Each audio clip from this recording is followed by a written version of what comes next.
Thank you for taking the time to talk with me today. You know, women and girls experience the worst violence against them during armed conflict. And yet we know that when there are more women involved in the decision making, and whether it's at political level or at any level, there are better decisions made and there is less violence. So I would just love to get your insights on what is it that women bring to the decision making, to the dialogue, that helps to prevent the violence that women are also so often victims of?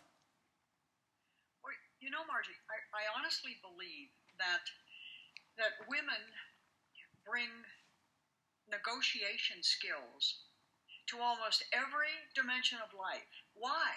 Because they, long ago, learned that we have two options, brain or brawn.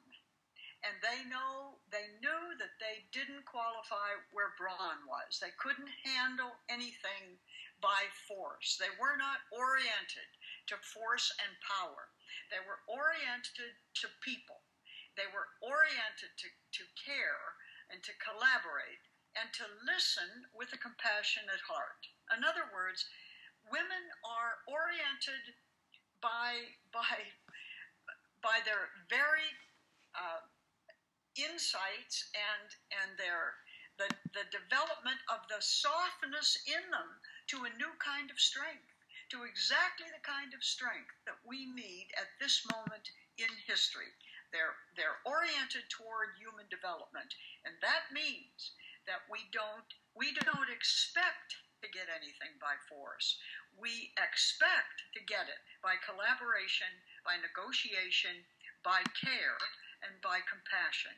And I can't think of a more important dimension to bring to a global society than those elements.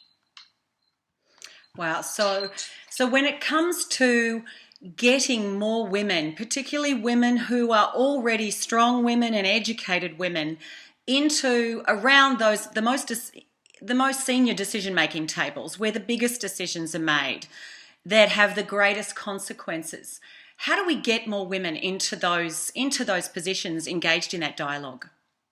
Well, it's interesting to hear people talk about a question like this, Margie, because there's a stereotypical answer that comes out all the time. Well, it's not our fault. Women just don't get elected. We're not sure why, but it's all right with us. We permit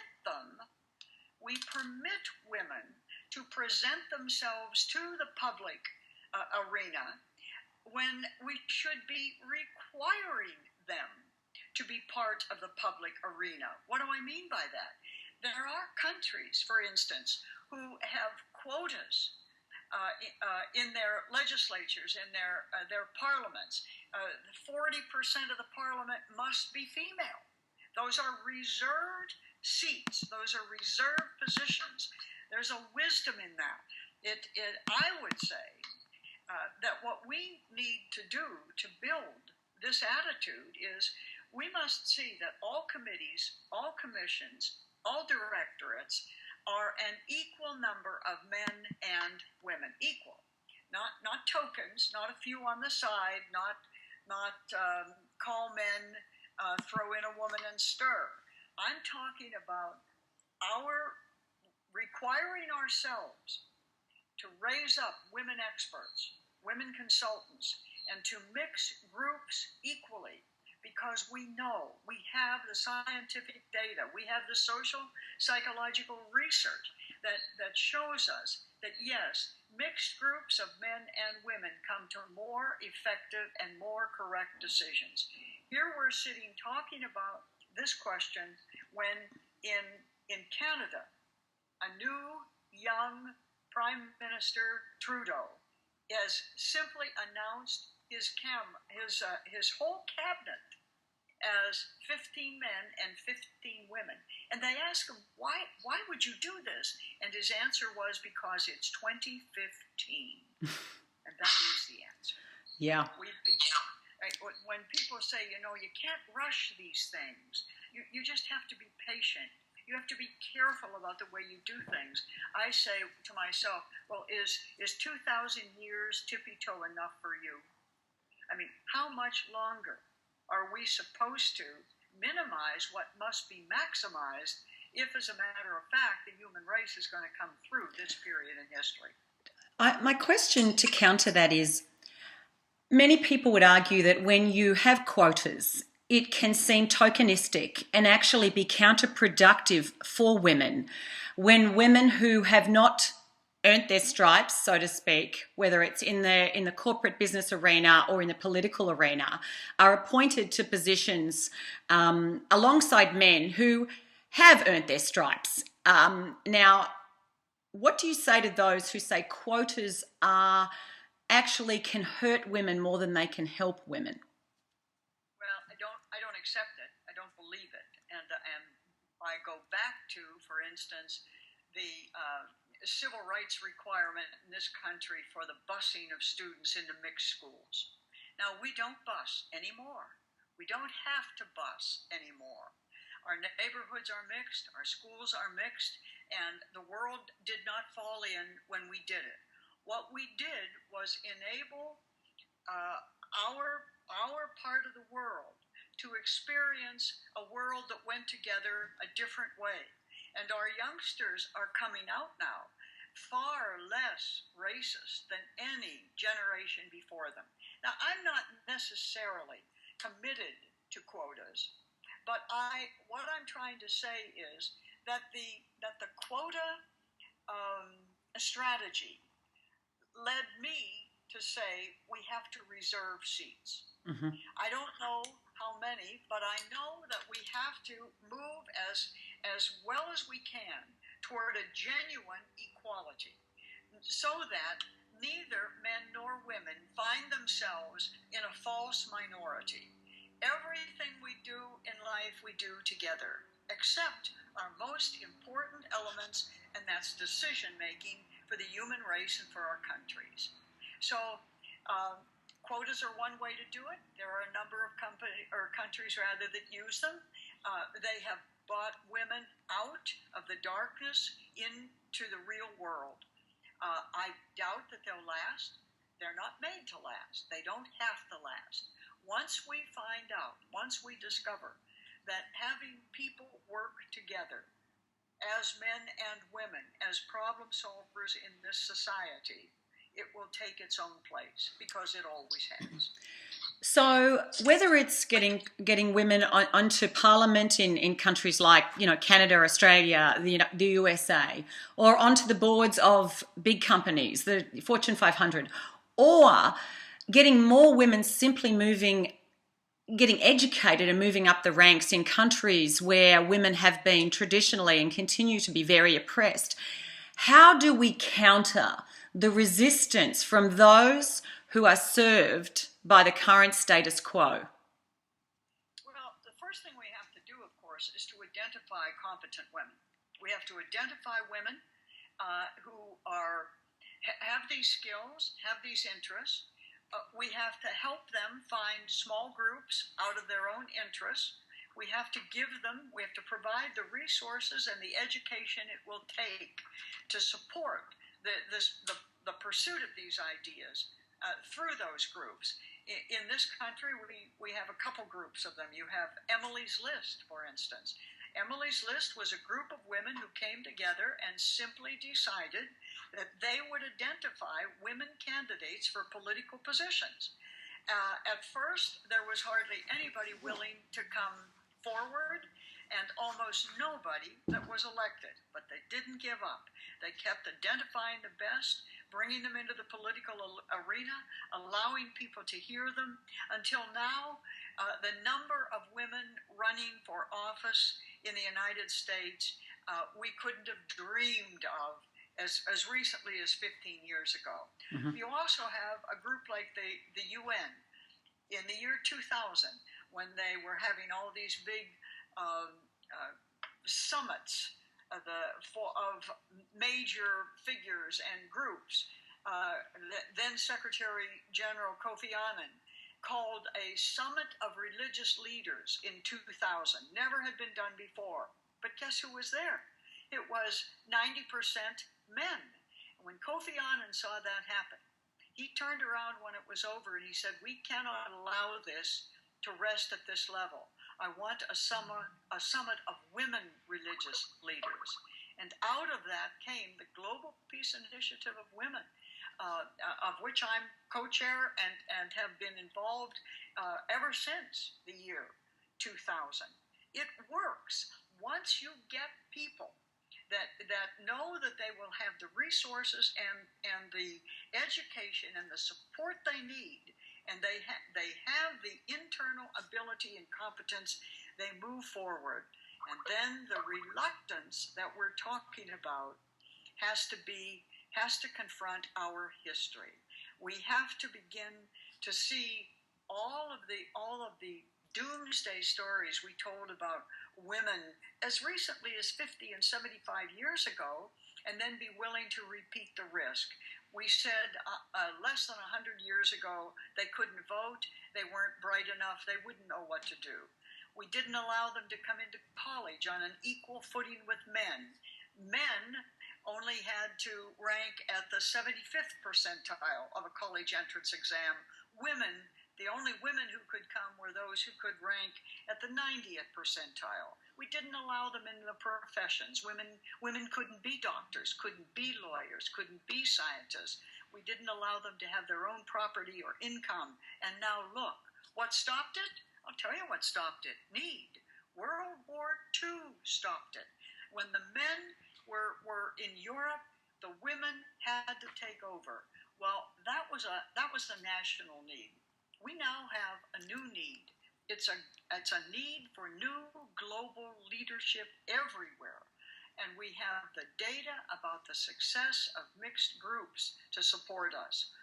That's the kind of data that we have got to be more and more public about all the time, so that the people around us who fear have a joint history with us that leads us to say our fears were unfounded.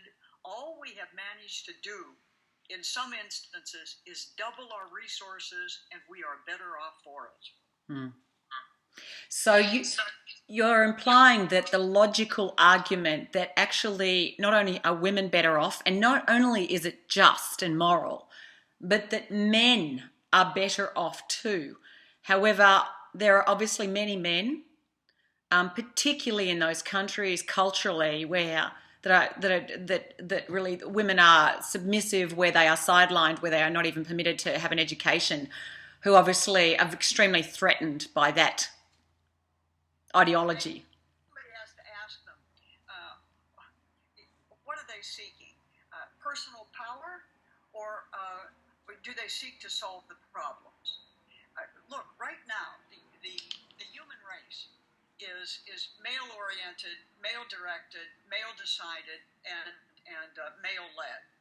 As a result, we are looking at the world through one eye, listening to it with one ear, and working with it, solving our problems with one half of the human brain.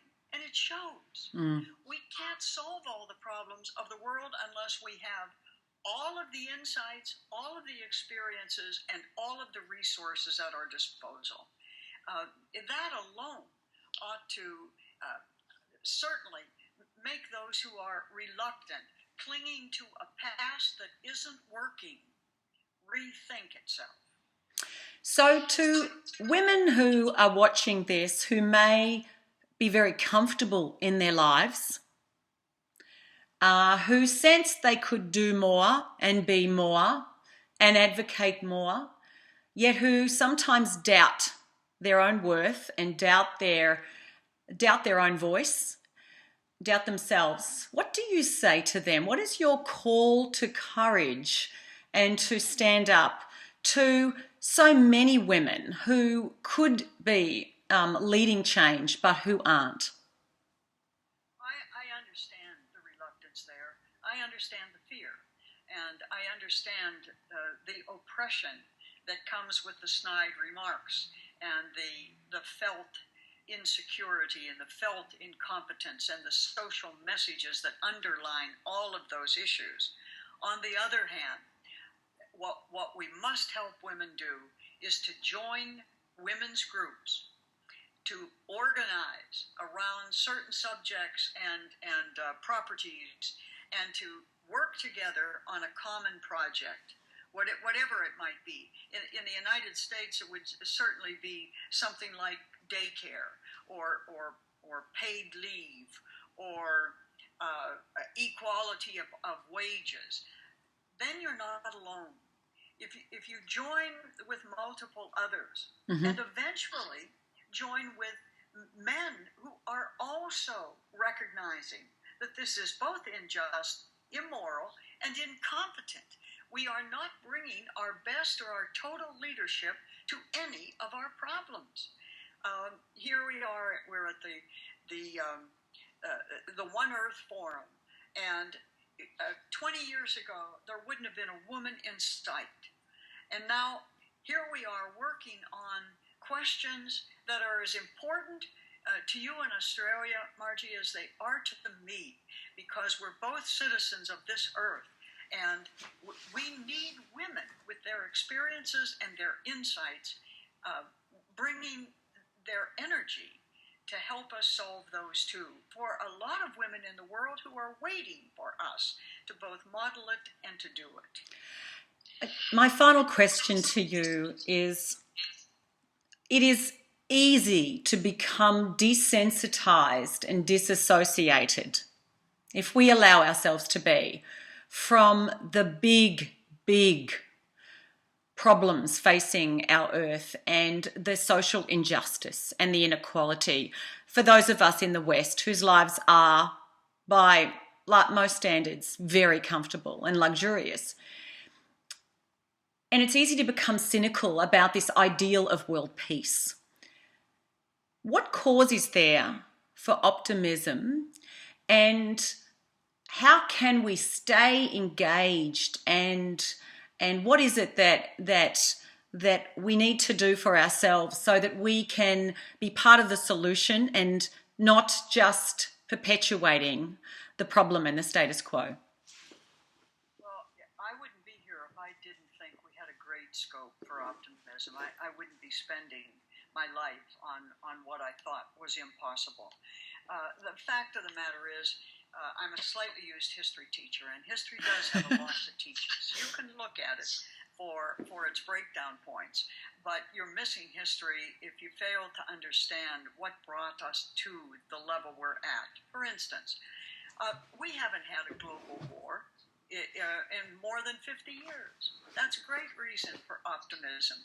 Somebody, with all of our global problems, no one has pulled the final plug on themselves or anybody else. We've showed great patience in the Cold War, struggling just a bit at a time to make contacts and to somehow or other see ourselves as part of the world instead of a victim of the world. We're now in a body of international dialogues and partnerships where opposite elements are coming together, both of them intent on win-win strategies, being willing to sit and keep working till we get to conclusions that are good for everybody. And finally, we have technological, financial, and commercial interdependence and outreach that is making war as dangerous for the victors as it will ever be for the victims. We need one another now. We need their resources. They need our technology. We need common investment for everyone. Here you have Connor Seeley's research from this One World Forum that tells us this is the most peaceful period history's ever seen. We know now, for instance, that there are far fewer deaths from war than there have been in the past. What is that telling us? Maybe we're coming to really understand that war is obsolete, that a path to peace is possible, and that anything that happens anywhere happens to us too. Our trade will be disrupted, our resources will be lost, our options will be narrowed. So we're coming perhaps to the final human truth that we need more than charity. We need a strategy that elevates all life on earth to such a degree that war becomes unnecessary.